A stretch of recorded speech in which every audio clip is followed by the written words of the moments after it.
Hello students. तो आज class +1 unit number 2 kinematics के लेक्चर नंबर 7 में हमारा टॉपिक है polygon law of vectors addition.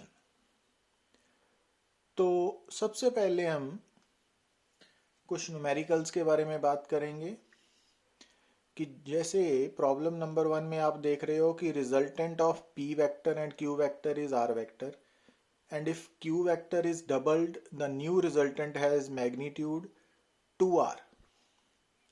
तो जब हमने q का मैग्नीट्यूड डबल कर दिया तो उस न्यू रिजल्टेंट जो है वो पहले से डबल हो गया। And when q is reversed again new resultant has magnitude 2r, find P Q R.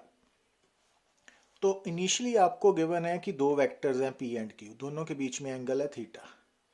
तो इनका रिजल्टेंट का मैग्नीट्यूड होगा under root P square plus Q square plus 2pq cos theta, equation number 1। अब second part में क्या बोला है कि जो q वेक्टर है ना उसको डबल कर दिया, और जब q को डबल किया तो एंगल सेम ही रहा ना, तो सिर्फ मैग्नीट्यूड को डबल किया तो जो रिजल्टेंट है वो 2r हो गया। तो इट मीन्स जो न्यू रिजल्टेंट है 2r वो क्या हो गया under root P square plus 2q square, क्योंकि q डबल हो चुका है ना, plus 2p into 2q cos theta, equation number 2। अब तीसरी कंडीशन है कि जब q को रिवर्स किया तो q को रिवर्स करने से क्या हुआ कि मैग्नीट्यूड तो q ही रहेगा, मगर p vector and minus q vector में जो एंगल है वो अब थीटा की जगह 180 डिग्री माइनस थीटा हो जाएगा ना।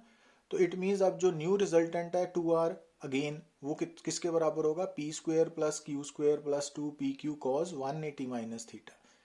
तो अब यहाँ से इक्वेशन नंबर 3 आ गई। अब आपने इन तीन इक्वेशंस को सॉल्व करके पी क्यू आर की रेशियो निकालनी है। तो उसके लिए आप क्या कर सकते हो कि तीनों इक्वेशंस को स्क्वायर करिए। तो ये 4 5 6 बन गए ना, तीनों इक्वेशंस को स्क्वायर किया। अब अगर आप इक्वेशन नंबर 5 और 6 को ऐड करते हो, ठीक है ना, तो 5 और 6 को सब्ट्रैक्ट करते हो कि इक्वेशन नंबर 6 को 5 से सब्ट्रैक्ट किया तो हमारे पास q square plus 2pq cos theta 0 के इक्वल आ गया ना। अब अगर इसको हम यहाँ पे इक्वेशन नंबर 4 में डालेंगे तो R square is equal to P square. तो यहाँ से मीनिंग कि आर और पी का मैग्नीट्यूड बराबर है, ठीक है ना। तो ये जो तीन इक्वेशंस बनाई ना, फर्स्ट सेकंड थर्ड, ये फिजिक्स के लॉज के अकॉर्डिंगली कंसेप्ट को यूज करके बनी है। अब इनको फर्दर सॉल्व करना जो है वो मैथमेटिकल अप्रोच है ना आपकी। तो अब अगर आप equation number 4 and equation number 6 को ऐड करते हो तो वहां से ये इक्वेशन बन गई ना। अब r की वैल्यू p के इक्वल है, यहाँ सब्स्टिट्यूट करिए तो वहां से p ओवर q की रेशियो अंडर रूट 3/2 आ गई ना।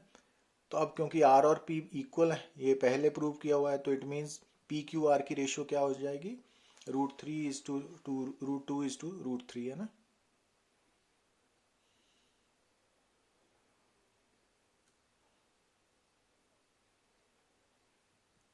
अब सेकंड प्रॉब्लम में आपको क्या गिवन है कि sum of the magnitudes of two forces acting at a point is 18। तो हमने यहाँ पे मान लिया कि दो फोर्सेस जो है ना वो एक F1 वेक्टर है, दूसरी F2 वेक्टर है, और दोनों का रिजल्टेंट है FR वेक्टर।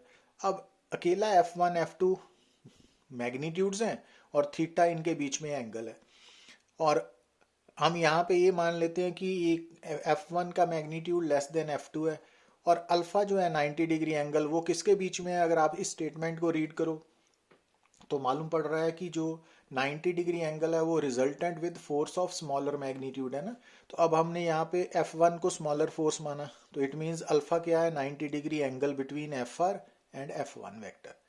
अब आपको यहाँ क्या गिवन है, sum of the magnitudes of two forces. तो F1 प्लस F2 का सम जो है मैग्नीट्यूड्स का वो 18 है, इक्वेशन 1। और दूसरा रिजल्टेंट है 12। अब F1 F2 का रिजल्टेंट क्या होगा, under root F1 square plus F2 square plus 2F1 F2 cos theta, वहां से इक्वेशन नंबर 2 आ गई। अब तीसरा कि इस पैरेललोग्राम में हमने ड्रॉ करने के बाद जो tan अल्फा की वैल्यू है वो किसके बराबर आएगी, क्योंकि यहाँ tan अल्फा में अल्फा क्या है, angle between resultant vector and F1 vector. तो यहाँ पे रेफरेंस वेक्टर F1 है, तो tan अल्फा में F2 sine theta over F1 plus F2 cos theta आएगा। अब alpha according to given statement 90 degree है और tan 90 की वैल्यू इनफाइनाइट होती है। तो अगर लेफ्ट हैंड साइड इसकी इनफाइनाइट है तो राइट हैंड साइड का डिनोमिनेटर जीरो होना चाहिए ना। तो F1 plus F2 cos theta zero होगा ना, इक्वेजन नंबर 3। अगेन आपने इन तीनों इक्वेशंस को सॉल्व करना है। उसके लिए हमने क्या किया, इक्वेशन नंबर 3 से F2 कॉस थीटा की वैल्यू माइनस F1 निकाल ली। अब इसको आपने इक्वेशन नंबर 2 में पुट कर देना है ना, तो वहां से ये इक्वेशंस बन गई ना।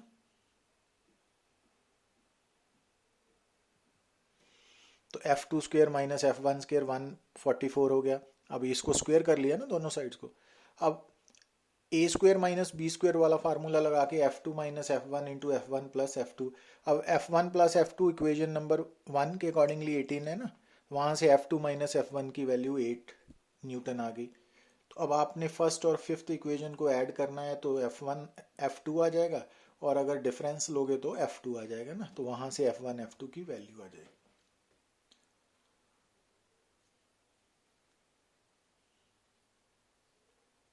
अब अगर आप बात करें प्रॉब्लम नंबर 3 में, आपको क्या गिवन है कि resultant of two forces as magnitude 20 newton. तो हमने मान लिया कि एक फोर्स F1 वेक्टर है, दूसरी F2 वेक्टर है, दोनों का रिजल्टेंट FR वेक्टर है। अब फर्स्ट फोर्स का मैग्नीट्यूड F1 है 20√3 न्यूटन, F2 निकालना है, और FR रिजल्टेंट वेक्टर का मैग्नीट्यूड है 20 न्यूटन। तो अब रिजल्टेंट वेक्टर FR किसके बराबर होगा, √F1 square plus F2 square plus 2F1 F2 cos theta. तो अगर हम वैल्यू सब्स्टिट्यूट करेंगे तो इक्वेशन नंबर 1 आ गई ना। तो इस इक्वेशन में आपने FR और F1 की वैल्यू सब्स्टिट्यूट की।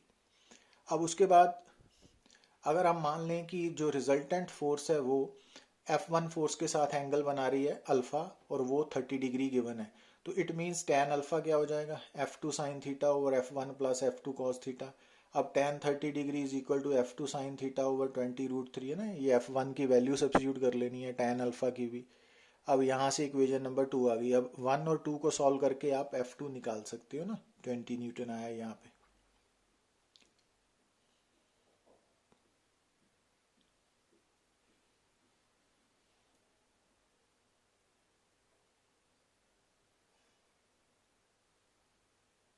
ठीक है,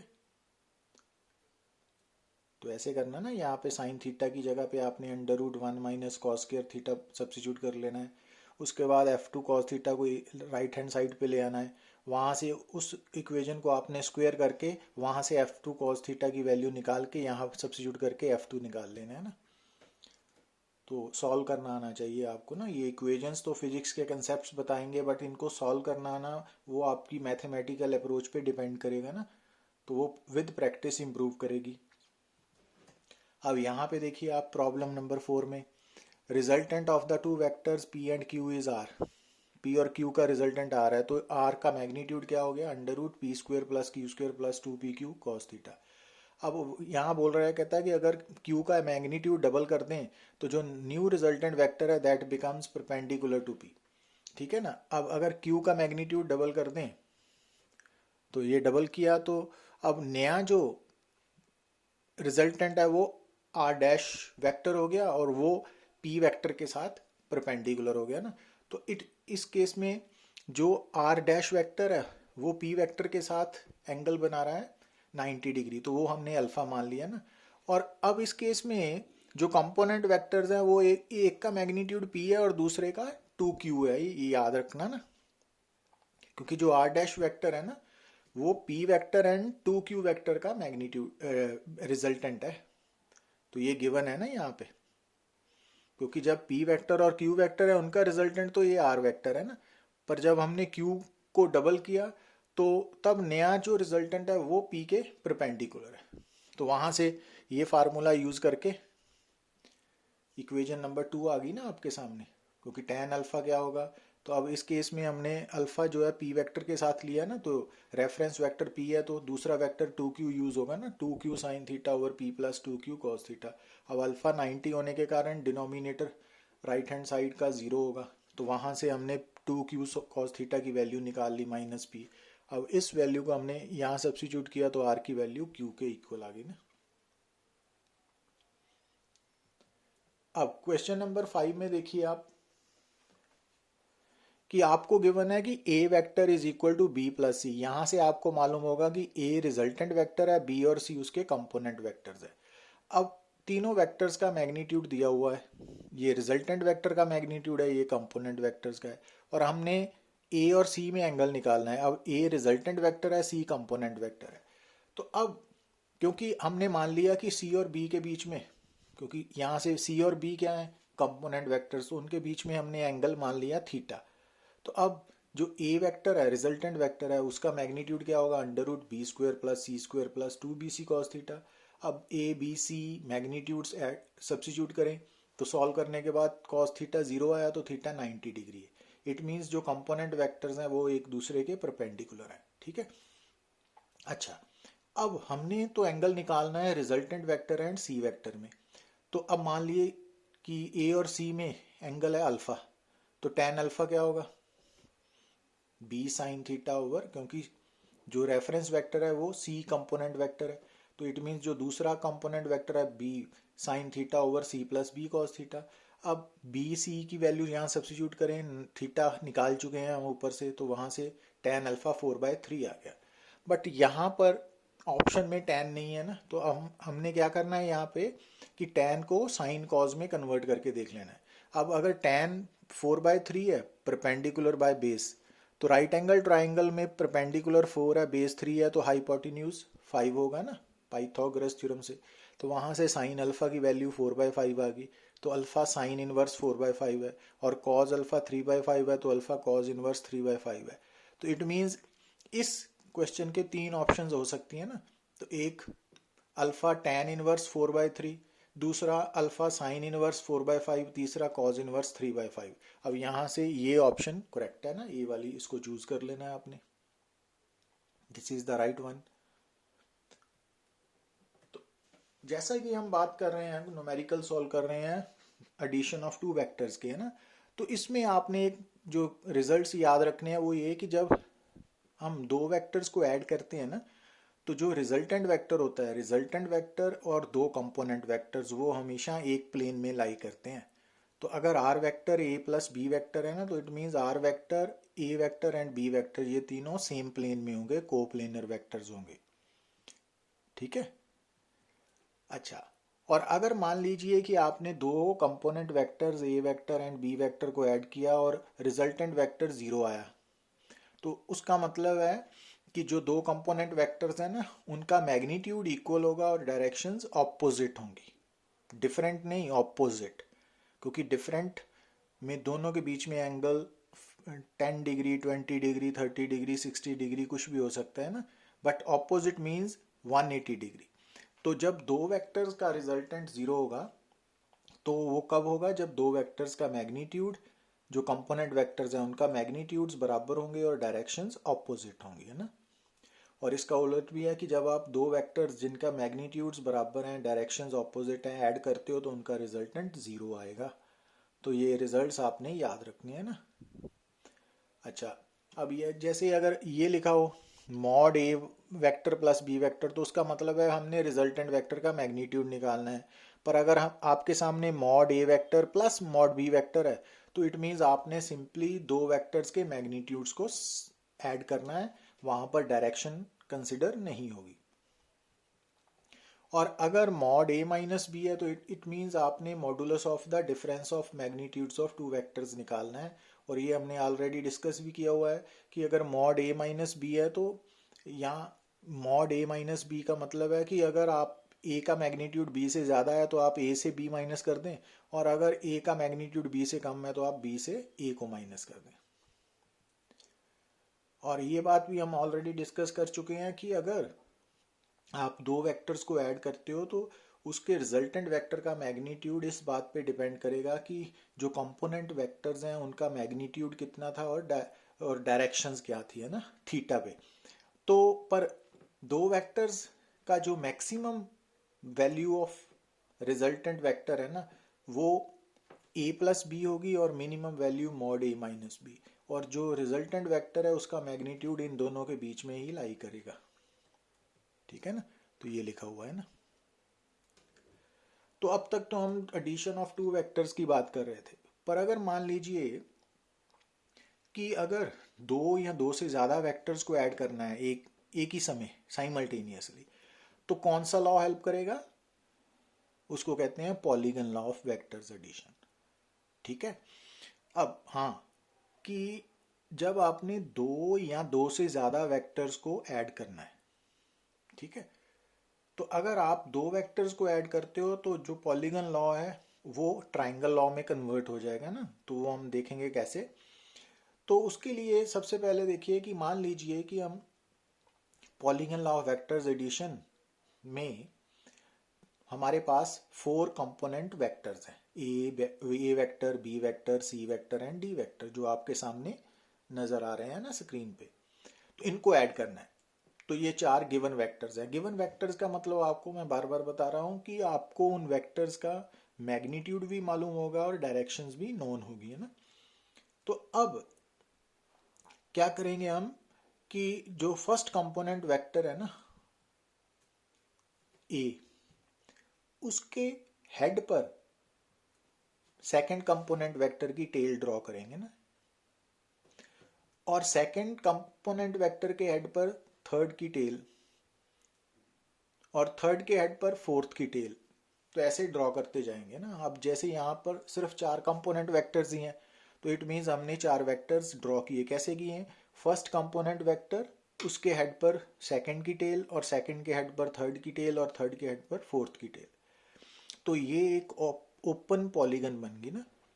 तो अब इसकी साइड एक ओपन है ना, तो अगर आप फर्स्ट वेक्टर की टेल से लास्ट वेक्टर के हेड तक एक ऑपोजिट डायरेक्शन में वेक्टर ड्रॉ करते हो, तो वो वेक्टर है वो इन कंपोनेंट वेक्टर्स का रिजल्टेंट वेक्टर होगा।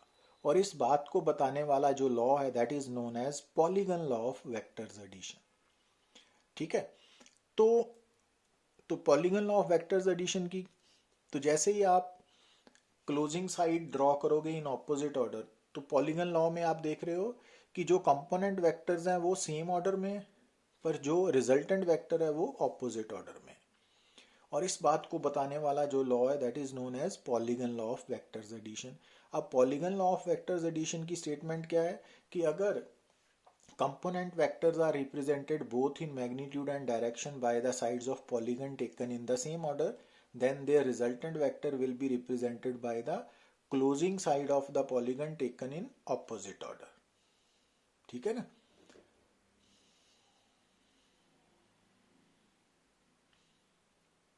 तो अगर आप मान लीजिए यहां पर सिर्फ 2 कंपोनेंट वेक्टर्स होते, तो क्लोजिंग साइड को मिला के ये पॉलीगन 3 साइड्स की बननी थी ना, तो इट मीन्स वो ट्राइंगल होनी थी, तो उसको ट्राइंगल लॉ बोल देना था। तो यहाँ ये कह सकते हैं कि जो triangle law of vectors addition है वो पॉलीगन लॉ का ही एक स्पेशल फॉर्म है। अब अगर हमने पॉलीगन लॉ का प्रूफ डिस्कस करना है जो कि +1 क्लास के लिए इंपॉर्टेंट है, तो हमने क्या किया कि जो पॉलीगन है उसमें ये पॉलीगन के नाम लिख लिया ना, ABCDE। अब हमने ए और सी को वेक्टर R1 की फॉर्म में ड्रॉ कर दिया ना। अब ये ट्राइंगल है, कौन सी? ABC।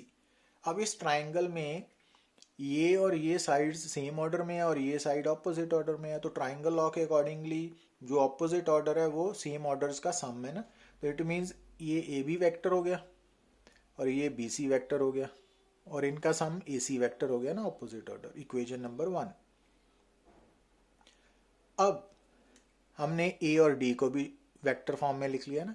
अब इस ट्राइंगल में, ये वाली ट्राइंगल कौन सी? ACD। तो ACD की तीन साइड्स कौन सी है? AC vector, CD vector and AD vector. अब AD वेक्टर ऑपोजिट ऑर्डर में है अकॉर्डिंग टू ट्राइंगल लॉ, तो AC vector plus CD vector क्या हो गया? AD वेक्टर, है ना। ये वाला लाइन आ गई आपकी। पर हम ऑलरेडी यहाँ इक्वेशन नंबर 1 से प्रूव कर चुके हैं कि AC वेक्टर तो AB प्लस BC है, तो अगर हम यहाँ पे AC की जगह AB प्लस BC लिखें तो ये 3 वेक्टर्स आ गए ना, तो AD के बराबर। अच्छा, अब लास्ट बची ये ट्राइंगल, अब इस ट्राइंगल में AD vector and DE vector same order में है, AD vector plus DE vector, और ये ऑपोजिट ऑर्डर में है AE वेक्टर। अब जो AD वेक्टर है वो इक्वेशन नंबर 2 से किसके बराबर है, AB vector plus BC vector plus CD vector. तो यहाँ पे सब्स्टिट्यूट कर लेंगे, तो ये 4 vectors is equal to AE vector. अब यहाँ देखिए AB वेक्टर A वेक्टर है, BC वेक्टर B वेक्टर है, CD वेक्टर C वेक्टर है, DE वेक्टर D वेक्टर है ना, यहाँ पे लिख लिया ना हमने। तो इट मीन्स इन चारों का सम AE है, ठीक है। पर ABCD क्या है, रिजल्टेंट वेक्टर R वेक्टर है। तो AE कौन सी है, पॉलीगन की closing side taken in opposite order. तो इट मीन्स जो पॉलीगन की क्लोजिंग साइड है टेकन इन ऑपोजिट ऑर्डर वो रिजल्टेंट वेक्टर का मैग्नीट्यूड रिप्रेजेंट करेगी।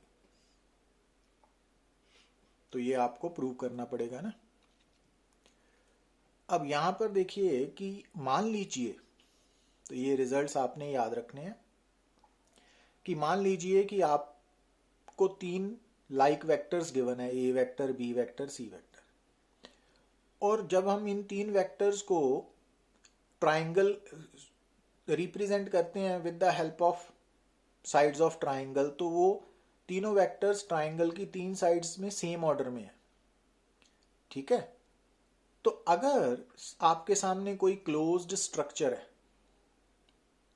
ना, ट्राइंगल है, रेक्टेंगल है, या पेंटागन है, हेक्सागन है, तो अगर आप देखते हो कि उस क्लोज्ड स्ट्रक्चर में जो सारी साइड्स हैं वो सेम ऑर्डर में वेक्टर्स को रिप्रेजेंट कर रही हैं, तो ऑपोजिट ऑर्डर वाली साइड ही नहीं है, तो इट मीन्स उनका रिजल्टेंट 0 होगा। तो इट मीन्स इस केस में A vector plus B vector plus C vector का सम 0 होगा, ठीक है। तो अगर 3 vectors they are represented by the 3 sides of triangle taken in the same order, तो उन तीनों का रिजल्टेंट 0 होगा। और ये तीनों वेक्टर्स, अगर 3 वेक्टर्स का रिजल्टेंट 0 है तो तीनों वेक्टर्स जो हैं वो कोप्लेनर होंगे, मस्ट है। अच्छा, अब यहां पर अगर आप देखो, क्योंकि ये तीनों वेक्टर्स का वेक्टर सम 0 है, तो अल्फा A और B वेक्टर के बीच में एंगल है, बीटा B और C वेक्टर के बीच में एंगल है, और गामा C और A वेक्टर के बीच में एंगल है। तो अब ध्यान से देखिए, क्योंकि अगर A plus B plus C 0 है, तो it means A plus B को लिख सकते हो माइनस C वेक्टर। तो उसका मतलब पता क्या हुआ, कि जो 3 वेक्टर्स हैं अगर इनका तीनों का सम 0 है, तो उन तीनों में से A और B वेक्टर का जो रिजल्टेंट है वो तीसरे वेक्टर के इक्वल बट ऑपोजिट होगा, ठीक है। इट मीन्स जो A और B वेक्टर का रिजल्टेंट है उसका मैग्नीट्यूड C वेक्टर के इक्वल होगा। तो इट मीन्स अगर A vector plus B vector plus C vector 0 है, तो जो C वेक्टर का मैग्नीट्यूड है वो under root A square plus B square plus 2AB cos alpha होगा, क्योंकि अल्फा क्या है, A vector and B vector के बीच में एंगल। और ऐसे ही अगर B plus C is equal to minus A भी लिख सकते हो, कि B और C का जो रिजल्टेंट वेक्टर है वो A वेक्टर के इक्वल बट ऑपोजिट होगा। तो इट मीन्स A वेक्टर का magnitude under root B square plus C square plus 2BC cos beta हो गया ना। और इसी तरह से जो A vector plus C vector है वो माइनस B वेक्टर हो गया, तो B की value under root A square plus C square plus 2AC cos alpha gamma होगी, सॉरी। अब ये कंसेप्ट आप यहाँ के 4 वेक्टर्स हैं, अगर they are represented by the 4 sides of closed structure taken in same order, तो इनका रिजल्टेंट भी 0 होगा, क्योंकि अगर क्लोज स्ट्रक्चर में ऑपोजिट ऑर्डर वाला वेक्टर मिसिंग है तो इट मीन्स उन सारे वेक्टर्स का सम 0 होगा ना। और जब 4 वेक्टर्स का सम 0 है तो वो चारों वेक्टर्स कोप्लेनर हो भी सकते हैं, नहीं भी हो सकते, नॉन कोप्लेनर भी हो सकते हैं, ठीक है। तो यही हमने नीचे नोट में देखा है कि अगर मान लीजिए कि आपके सामने एक हेक्सागन है ना, उसकी 6 साइड्स हैं, अगर हेक्सागन की 6 साइड्स 6 वेक्टर्स को रिप्रेजेंट कर रही हैं taken in the same order, तो उनका वेक्टर सम 0 होगा। अब ये रिजल्ट्स भी आपने याद रखने हैं कि अगर आपसे कोई पूछे कि मिनिमम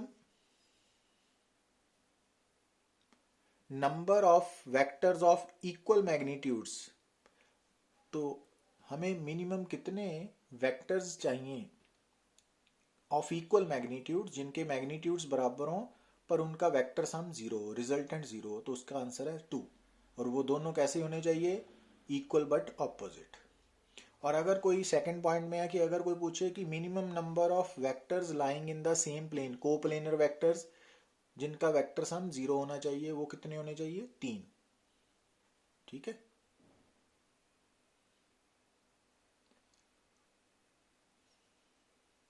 और नॉन कोप्लेनर मिनिमम कितने वेक्टर्स चाहिए कि उनका रिजल्टेंट जीरो हो, 4।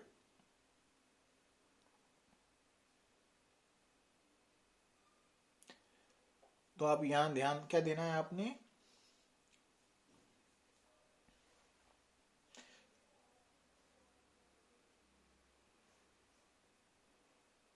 अगर मान लीजिए कि कंपोनेंट वेक्टर्स के बीच में अगर एंगल मोर देन 90 डिग्री है, तो जो रिजल्टेंट वेक्टर आएगा उसका मैग्नीट्यूड किसी भी कंपोनेंट वेक्टर के मैग्नीट्यूड से कम हो सकता है। इसको फर्दर हम इलेबोरेट करेंगे ना। अब लास्ट में जैसा कि आप देख रहे हो कि